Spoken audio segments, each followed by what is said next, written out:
Hello friends, welcome to M K study point channel. दोस्तों, आपका अपने इस यूट्यूब चैनल पे एक बार फिर से स्वागत है। दोस्तों, आज हम बात करने वाले हैं सीटेट का जो 29 दिसंबर को मॉर्निंग शिफ्ट पेपर हुआ था, यानी कि प्राथमिक लेवल का पेपर हुआ था।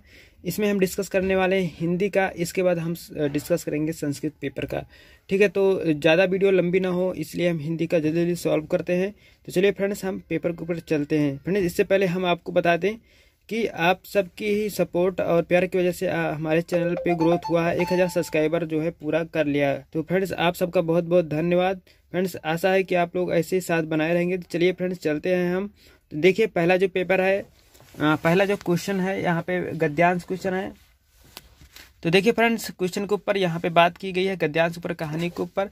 तो कहानी में क्या क्या बातें हैं हम जल्दी से पढ़ दे रहे हैं, उसके बाद अंडरलाइन कर देंगे। जो क्वेश्चन आए हुए हैं सिर्फ हम क्वेश्चन के ऊपर फोकस ज़्यादा करेंगे। तो चलिए एक बार हम यहाँ पे अंडरलाइन पढ़ते हुए चलते हैं, अंडरलाइन करते हुए चलते हैं। देखिए फ्रेंड्स, यहाँ पे लिखा 22 मई 1984 की शाम थी। डरबन स्थित दादा अब्दुल्ला के घर पर महात्मा गांधी की विदाई व रात भोज का आयोजन था। इस आयोजन में प्रिटोरिया, डरबन और नेटाल के भारतीय आए थे। अब्दुल्ला एंड कंपनी के मुकदमे को निपटाने के बाद महात्मा गांधी वापसी आने के लिए तैयार थे। यहाँ पे ध्यान देना, तभी एक भारतीय व्यापारी ने महात्मा गांधी को नेटल मर्करी नामक समाचार पत्र दिया, ध्यान देना, और उसने इंडियन फ्रेंचाइजी नामक से छापा लेखन पढ़ने के लिए कहा। क्षेत्र पढ़ने के बाद महात्मा गांधी गंभीर हो गए। दरअसल यह लेख नौटाला विधानसभा में पेश किए मताधिकारी संशोधन विधेयक के विषय में, जिसमें भारतीयों को मताधिकार से वंचित करने का, ध्यान देना, भारतीयों को मताधिकार से वंचित करने के सभी पक्षों को विवेचना थी। यहाँ पे ध्यान देना, ये आया है क्वेश्चन में। इसका सारांश यह था कि जिन लोगों ने अपने देश में मताधिकार का उपयोग नहीं किया, उन्हें दूसरे देश में मताधिकार देने का कोई मतलब नहीं है, ध्यान देना। इसका वास्तविक उद्देश्य तो भारतीय के व्यापार को रोकना था। हालात के बाद से बदतर बनाने वाले कानून की जानकारी ने भारतीयों के होश उड़ा दिए। आगे चलते फ्रेंड्स, यहाँ पे लिखा हुआ, अब विदाई समारोह विधेयक पर चर्चा में बदल दिया गया। विदा करने आए लोग गांधी जी से रुकने का आग्रह करने लगे। यहाँ पे ध्यान देना, इससे भी क्वेश्चन आया है। भारतीयों को पीड़ा और परेशानी देखकर गांधी जी काफी व्यथित हो गए। उन्होंने भारतीयों के निवेदन को स्वीकार करते हुए कहा कि विधेयक का विरोध जो है सार्वजनिक है। यहाँ पे ध्यान देना, इससे भी क्वेश्चन आया है, और इसके लिए वह किसी भी प्रकार का शुल्क नहीं लेंगे। उन्होंने समारोह को नेटाल इंडियन कांग्रेस में बदलकर भारतीयों के अधिकारों के लिए संघर्ष किया। तो देखिए फ्रेंड्स, ये हो गया आपका जो है पूरा गद्यांश। अब पैसेज हो गया। अब पैसेज से संबंधित यहाँ पे क्वेश्चन की बात कही जा रही है। यहाँ पे क्वेश्चन नंबर ध्यान देना, यहाँ पे बताया नहीं गया है, क्योंकि सीटेट का जो अभी आंसर की सारे आंसर की अब जो है ऑफिशियली रूप से आ गए हैं, कोई भी देख सकता है। तो वहाँ पे सीरियल नंबर ऐसे कुछ लिखा हुआ है, ठीक है। तो ये सीरियल नंबर 91 है हमारा, 91 से 120 तक चलेगा हिंदी। तो देखिए फ्रेंड्स, बात कर लेते हैं पहले क्वेश्चन के ऊपर की। जो पहला क्वेश्चन बात कह रहा है कि गांधी जी किसके मुकदमा लड़ने के लिए डरबन गए थे। तो आपने पैसेज में पढ़ा था, हमने भी वहाँ पे अंडरलाइन किया था। तो पहला क्वेश्चन हमारा जो है, पहला ऑप्शन है अब्दुल्ला एंड कंपनी। तो ये वाला हमारा सही हो जाएगा, ठीक है। ये सब सारे गलत है। आगे बात कर लेते हैं फ्रेंड, हमारा दूसरा ऑप्शन क्वेश्चन की रात भोज का आयोजन किसकी विदाई के लिए किया गया था। पंडित जवाहरलाल नेहरू, बिल्कुल नहीं। ये सभी इनका सबका कोई नाम निशान नहीं है गद्यांश में, तो इनका नाम निशान है महात्मा गांधी जी का। तो यही दूसरा ऑप्शन दूसरे क्वेश्चन का हमारा सही हो जाता है। देखिए फ्रेंड्स, तीसरा क्वेश्चन हमारा यहाँ पे देखिए 93, यानी कि तीसरा क्वेश्चन हिंदी का, गद्यांश में किस समाचार पत्र का उल्लेख किया गया है। तो यहाँ पे देखिए नेटाल मर्करी ये है, इनका सबका कोई डिस्कस नहीं है। तो ये नेटाल मर्करी हमारा जो है सही हो जाएगा। तीसरे क्वेश्चन का पहला विकल्प जो है हमारा सही होगा, यानी कि 93 का पहला आंसर हमारा सही होगा। बात करते हैं 94 नंबर क्वेश्चन का कि मताधिकार संशोधन विधेयक का क्या उद्देश्य था। भारतीयों को मताधिकार देना, भारतीयों को मताधिकार से वंचित करना, भारतीयों के व्यापार से अधिक अवसर उपलब्ध कराना, भारतीयों को सत्ता में भागीदारी उपलब्ध कराना। देखिए अवसर से कुछ भी नहीं है, यहाँ पे भारतीयों को मताधिकार से वंचित कराना था, ठीक है। ऑप्शन में आपको पता है कि इसका सारांश भी याद है, हमने जो है अंडरलाइन किया था, सारांश भी आगे लिखा था कि क्यों जो है इसको वंचित कराया था। क्योंकि जो वहाँ के इंडियन थे, इंडियन लोग अपने इंडियन में ही मताधिकार का उपयोग नहीं करते थे, इसलिए चाहते थे इनको जो है मताधिकार से संशोधन में किया जाए संविधान में, कि ये जो है कहीं और जो है अपना वोट न दे पाए, इसलिए यहाँ पे हमारा दूसरा विकल्प सही होता है। बात करते हैं फ्रेंड्स हम यहाँ पे अपने 95 वाले क्वेश्चन पे कि लोग महात्मा गांधी जी से रुकने का आग्रह करने लगे क्योंकि वे गांधी जी से प्रेम करने लगे थे। बिल्कुल नहीं। वो गांधी जी का स्वभाव बहुत पसंद था, बिल्कुल नहीं। वो चाहते थे कि गांधी जी उनके लिए प्रति मताधिकार संशोधन विधेयक का विरोध करे। वह गांधी जी से मताधिकार संशोधन विधेयक के लिए समर्थन चाहते थे, समर्थन नहीं चाहते तो चाहते थे कि गांधी जी के लिए मताधिकार संशोधन विधेयक का विरोध करे। तो तीसरा ऑप्शन हमारा सही हो जाता है। बात करते हैं फ्रेंड्स हम 96 क्वेश्चन के ऊपर। 96 क्वेश्चन कह रहा है हमारा कि गांधी जी ने मताधिकार संशोधन विधेयक का विरोध करने के लिए कोई शुल्क क्यों नहीं लिया है। तो आपने पैसेज में पढ़ा होगा कि जो है वो कह रहे थे कि ये चीज़ें जो है सार्वजनिक थी, इसलिए कोई शुल्क नहीं लिया जाएगा। तो दूसरा विकल्प हमारा सही बन जाता है। यहाँ पे दूसरा विकल्प सही होगा। होश उड़े मुहावरे का अर्थ है, देखिए 97 नंबर क्वेश्चन का कहा गया है मुहावरे का अर्थ है होश उड़ना, मुहावरे का अर्थ है। तो यहाँ पे जो हमारा ऑप्शन सही हो जाएगा वो बेहोश में हो जाना, या होश में आना, या घबरा जाना, या समझ आना। तो यहाँ पे देखो होश उड़ना मतलब कि घबरा जाना, ठीक है। तो ये तीसरा विकल्प हमारा सही हो जाता है 97 नंबर क्वेश्चन का। फ्रेंड्स बात करते हैं 98 नंबर क्वेश्चन का। कह रहा है कि स्वदेश का विलोम है, सबको पता है कि स्वदेश का विलोम जो है होगा विदेश, ठीक है। स्वदेश माने अपना देश, विदेश माने दूसरा देश। तो हमारा दूसरा विकल्प सही हो जाता है। बात कर लेते हैं फ्रेंड्स अपने हम 99 क्वेश्चन, जो 99 क्वेश्चन है हिंदी का। भारतीय शब्द में प्रत्यय है, बिल्कुल सही होगा, ये प्रत्यय है। तीसरा क्वेश्चन हमारा सही हो जाता है। यहाँ पे आगे देखते हैं हम, यहाँ पे 99 का तीसरा विकल्प सही होगा। तो फ्रेंड्स आगे बढ़ते हैं हम। यहाँ पे अब देखिए यहाँ पे जो हमारा 1 मिनट यहाँ फिर से यहाँ पे दोहरा दिया गया है। तो आगे चल, तो देखिए फ्रेंड्स आगे अब हमारा पद्यांश शुरू हो जाता है। यहाँ पे जो है क्वेश्चन 8 लगभग हो गए थे गद्यांश के। अब यहाँ पे पद्यांश शुरू होता है कि तन जिसका हो मन और आत्मा मेरा है, चिंता नहीं बाहर उजाला अंधेरा है, चलना मुझे है बस अंत तक चलना, गिरना ही मुख्य नहीं मुख्य है संभलना, गिरना क्या उसका उठा ही नहीं जो कभी, मैं ही तो उठा था आप गिरता हूँ जो अभी, फिर भी उठूंगा और बढ़ के रहूंगा मैं, नर हूँ पुरुष हूँ मैं चढ़ के रहूंगा मैं।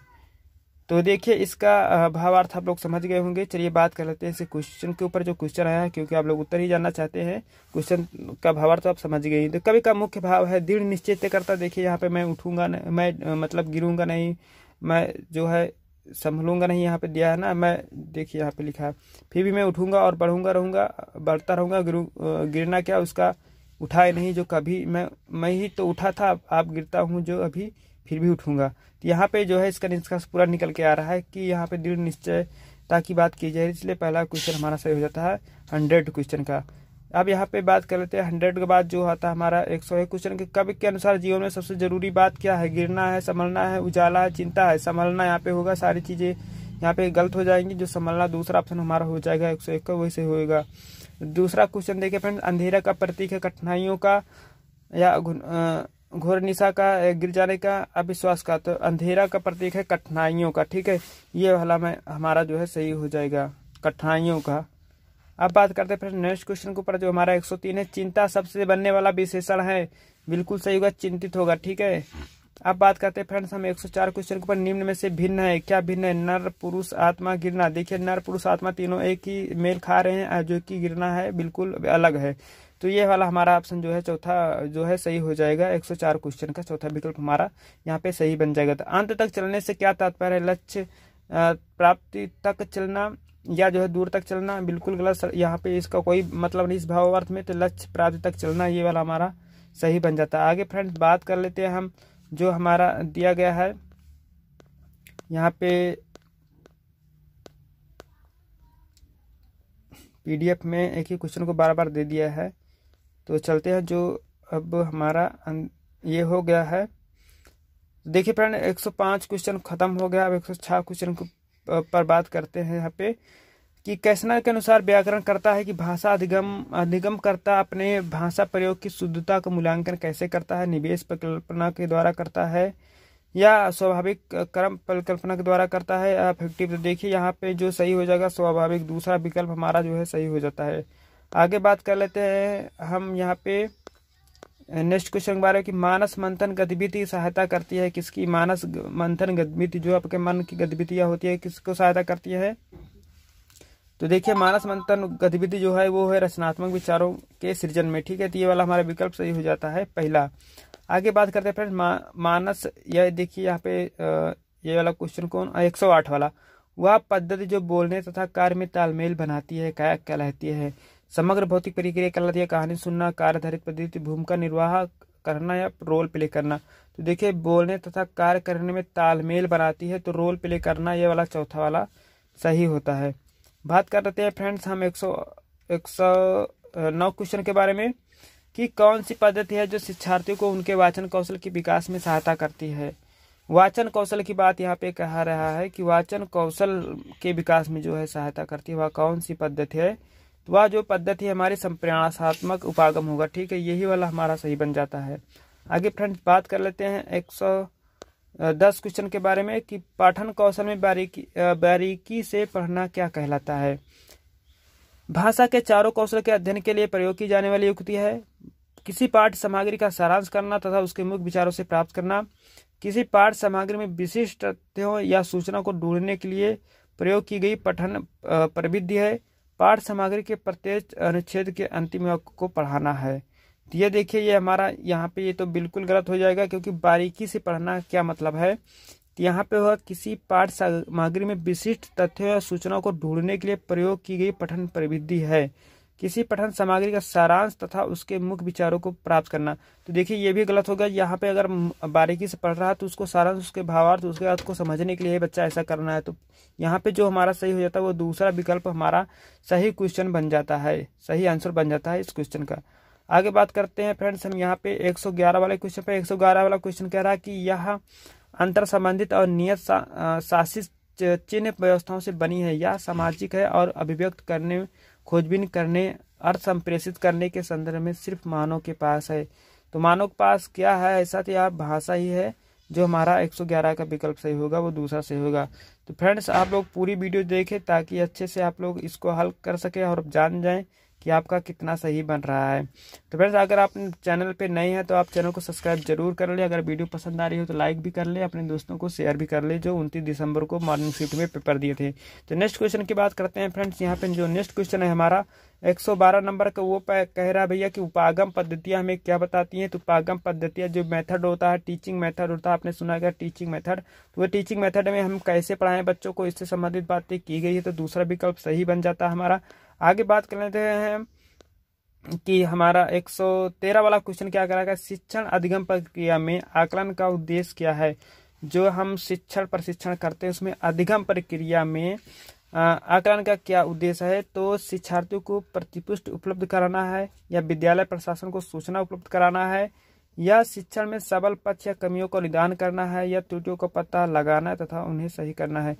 तो शिक्षण आकलन, देखिए यहाँ पे ध्यान देना, शिक्षण अधिगम प्रक्रिया में आकलन का मुख्य उद्देश्य, आकलन मतलब होता है आप जब क्लास में जाते हैं, कहीं भी जाते हैं, किसी चीज़ की जानकारी आप रखना चाहते हैं, समस्या का पता लगाना चाहते हैं, तो आप सबसे पहले उसका आकलन करते हैं। आकलन मतलब किसी चीज़ को आंकना या ऑब्जर्वेशन, जिसको हम इंग्लिश में बोलते हैं, किसी चीज़ का ऑब्जर्वेशन करते हैं कि इसमें क्या गलत है। जिसे कहते नहीं कि कोई बच्चा या कोई टीचर कोई भी व्यक्ति होता है देखते ही सबको पहचान लेता है, वही चीज़ है यहाँ पे कि उसकी कमियों को जानने की कोशिश करता है। यहाँ पे कमियों का मतलब ये होता है निदानात्मक शिक्षण प्रशिक्षण। तो निदानात्मक यहाँ पे तीसरे में ऑप्शन दिया गया, तो तीसरा शिक्षण में सबल पक्ष तथा कमियों का निदान करना। इसलिए हमारा इस क्वेश्चन का आंसर जो तीसरा विकल्प होगा वो बिल्कुल सही बन जाता है। बात कर लेते हैं फ्रेंड्स अब हम अपने 114 वाले क्वेश्चन के ऊपर कि भाषा अर्जन की अव्यवस्थाओं के सही क्रम को चुनिए। तो भाषा अर्जन जो बच्चे भाषा सीखते हैं सबसे स्टार्टिंग में क्या करते हैं, बलबलाना करते हैं, किलकारी मारना, या एक शब्दीय अवस्था टेलीग्राफ वाचन तथा दो शब्दों वाली अवस्था, या किलकरी मारना, बलबलाना, किलकरी मारना, एक शब्दीय अवस्था टेलीग्राफी वाचन तथा। देखिए किलकरी मारना पहले से नहीं हो जाएगा, स्टार्टिंग में किलकरी ऐसे हंसते थोड़ी ना लगेगा। किलकरी ये भी गलत, ये भी गलत। देखिए बलबलाना यानी बच्चे जो स्टार्टिंग में कुछ भी नहीं बोल पाते करते हैं वो आवाज़ होती है बलबलाना, फिर उसके बाद थोड़ा हंसते मुस्कुराते हैं, फिर शब्द के बाद शब्द बोलते रहते हैं, स्टार्टिंग ऐसे उनकी हो जाती है। तो कर्मिक जो अवस्थाएं हैं यहाँ पे यही हमारा सही बन जाता है पहले वाला। चलिए फ्रेंड्स नेक्स्ट क्वेश्चन की बात कर लेते हैं। 114 हमारा हो गया। अब बात करते हैं 115 वाले क्वेश्चन के ऊपर कि 115 वाला क्वेश्चन कह रहा है कि भाषा शिक्षण की पद्धति जो इस धारणा पर बल देती है कि मौखिक कौशल के अत्यधिक अभ्यास के द्वारा भाषा के धारावाह, यहाँ पे देखिए धारा प्रवाह प्रयोग को विकसित किया जा सकता है, इसे कहते हैं। देखिए यहाँ पे एक बार फिर से क्वेश्चन को हम ध्यान से पढ़ते हैं कि इसका मतलब समझे। भाषा शिक्षण की पद्धति टीचिंग मेथड जो इस धारणा पर बल देती है कि मौखिक कौशल, यहाँ पे देखा मौखिक कौशल की बात की गई है। मौखिक कौशल के अत्यधिक अभ्यास के द्वारा जो बोली जाती है उसके अभ्यास के द्वारा भाषा के धारावाह प्रयोग को विकसित किया जा सके। तो वो हमारा जो क्वेश्चन का आंसर सही होगा वो होगा चौथा, दक्षता आधारित उपागम। तो इस क्वेश्चन का आंसर जो विकल्प बनता है वो चौथा बन जाता है। आगे बात कर लेते हैं फिर नेक्स्ट क्वेश्चन के बारे में। 115 हो गया। तो 116 में पूछा गया है कि अधिगम में आने वाली मुश्किलों की पहचान करने के क्या करते हैं। जो अधिगम मुश्किलें आती हैं उसको क्या करते हैं। तो जो मुश्किलें आती है उसको सबसे पहले हम क्या करेंगे, उसको उपलब्धि परीक्षण करेंगे, नहीं करेंगे, निपुणता नहीं करेंगे, निदात्मक परीक्षण बिल्कुल करेंगे कि जो मुश्किलें आ रही है उस मुश्किल किस कारण से आ रही है उसको निदान करके उसका पता करेंगे। फिर उसके बाद हम जो होता है उपचारात्मक परीक्षण उसका फिर हम वो वहाँ पे करेंगे। तो सबसे पहले निदात्मक होता है, फिर होता है हमारा उपचारात्मक परीक्षण होता है। ठीक है, तो आप इस चीज़ को जानते होंगे। चलिए फ्रेंड्स बात कर लेते हैं हम अपने नेक्स्ट क्वेश्चन के बारे में। जो हमारा नेक्स्ट क्वेश्चन है 117, वो कह रहा है एक अध्यापक ने कक्षा में दीवारों पर चार्ट और ड्राइंग लगाई। शिक्षार्थियों के काम के बुलेटिन बोर्ड द्वारा प्रदर्शित किया गया और कक्षा की बहुत सी वस्तुओं के नाम अंग्रेजी तथा शिक्षार्थियों के घर की भाषा में लिखे। अध्यापक ने किस प्रकार का उदाहरण प्रस्तुत किया। एक अध्यापक ने कक्षा में दीवारों पर चार्ट और ड्राइंग लगाई। शिक्षार्थियों के काम को बुलेटिन बोर्ड द्वारा प्रदर्शित किया। कक्षा की बहुत सी वस्तुओं के नाम अंग्रेजी तथा शिक्षार्थियों के घर की भाषा में लिखे। अध्यापक ने किस प्रकार उदाहरण प्रस्तुत किया। देखिए यहाँ पे जो स्कूल में छोटे बच्चे आते हैं तो उनको ऐसा वातावरण वहाँ पे मिलना चाहिए कि बच्चे हर जगह देखे तो हर जगह की सोच कर अपने मन में कल्पना करने लगे और उनके मस्तिष्क में ऐसा बस जाए कि वो जल्दी से सीख सके। तो उनके लिए एक माहौल बनाना पड़ता है, एक वातावरण बनाना पड़ता है। इस बेस से यहाँ पे जो हमारा विकल्प पहला ही है ये वही सही हो जाएगा कि निवेश समृद्ध परिवेश, अच्छा परिवेश उसमें जो है निवेश करने के लिए होना चाहिए। तो ऐसा वहाँ पे स्कूल का वातावरण और वहाँ पे जो मटेरियल है, जो ड्राइंग वगैरह चार्ट दीवार ये सब बनाई गई है इसलिए यहाँ पे बनाई गई है। तो पहला हमारा सही बन जाता। बात कर लेते हैं फ्रेंड्स हम नेक्स्ट क्वेश्चन के बारे में। 118 क्वेश्चन, जो 118 क्वेश्चन है वो पूछा गया विकास के विभिन्न चरणों के अनुसार करते हुए शिक्षार्थी में स्वतंत्र लेखन कौशल का विकास करने में कौन सा उपागम मदद करता है। स्वतंत्र लेखन के यहाँ पे बात किया गया कि स्वतंत्र लेखन कौशल के विकास में। ठीक है, तो यहाँ पे स्वतंत्र लेखन के विकास में जो हमारा मदद करेगा वो करेगा दूसरा लेखन का उपागम। तो ये हमारा दूसरा ऑप्शन यहाँ पे सही बन जाता है। 118 हमारा हो गया। 119 क्वेश्चन कह रहा है कि खेल के मैदान फोन या दूसरे व्यक्ति के सामाजिक रूप से अंतःक्रिया में प्रयोग की जाने वाली भाषा किसका भाग है। तो यह देखिए यहाँ पे खेल के मैदान में फोन से या दूसरे व्यक्ति के सामाजिक अंतर प्रक्रिया में। तो ये होगा आधारभूत अंतर्वैयक्तिक संप्रेषण कौशल। ठीक है, यही वाला हमारा सही हो जाता है। बात करते हैं 119 क्वेश्चन के बारे में। 119 हमारा हो गया। 120 क्वेश्चन के बारे में बात करते हैं। राष्ट्रीय शिक्षा नीति 2020 किसके अध्ययन का समर्थन करती है। पूरी विद्यालय शिक्षा के द्वारा संस्कृत शासकीय भाषा निर्देश के माध्यम के रूप में या पूरी विद्यालय शिक्षा के दौरान निर्देश के माध्यम तौर तरीके और मातृभाषा पे या पूरी विद्यालय के शिक्षा के दौरान निर्देश के माध्यम के तौर पर हिंदी भाषा के पूरी विद्यालय शिक्षा के दौरान निर्देश के माध्यम पे तौर अंग्रेजी भाषा के। बिल्कुल गलत होगा।